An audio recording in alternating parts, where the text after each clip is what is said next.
The U.S. enters February with COVID-19 transmission and hospitalization rates on the decline. Dr. George Benjamin is Executive Director of the American Public Health Association, and he explains the current downward trend.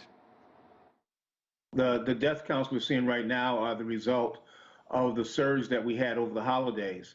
But the fact that we're plateauing gives us some comfort, but we still have parts of the country where we have big spikes. And we're very concerned about that, coupled with the growth of these new variants that we're seeing in the country. And of course, the United Kingdom is one of the variants we're concerned about, but we're even more concerned about, I think, the Brazilian strain as well as the South African strain. Right now, they've not taken hold in the United States, but we're watching for them very, very carefully.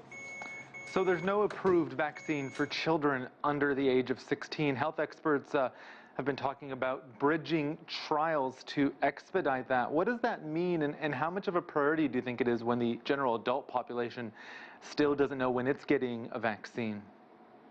Well, there are two different systems. We know that we have a vaccine for adults, and we know that the real problem with the adult is simply the pharmaceutical companies being able to produce enough of it in a reliable, standard way. And they're working on that, and hopefully that will increase the amount of vaccine for adults. But the issue with children, of course, is just making sure that it's also safe and effective in children.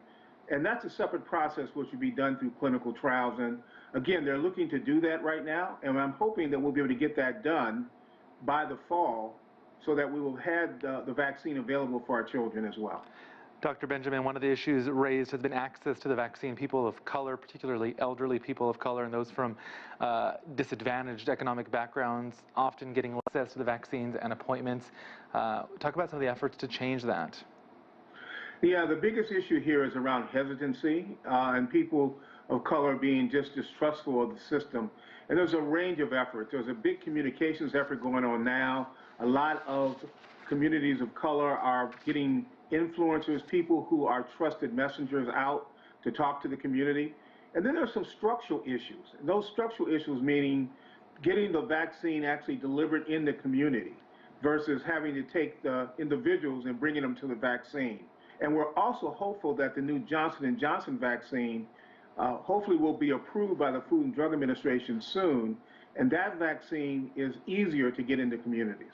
Soon, we're hearing by the end of February. Dr. George Benjamin, thank you so much for your insight. Thank you.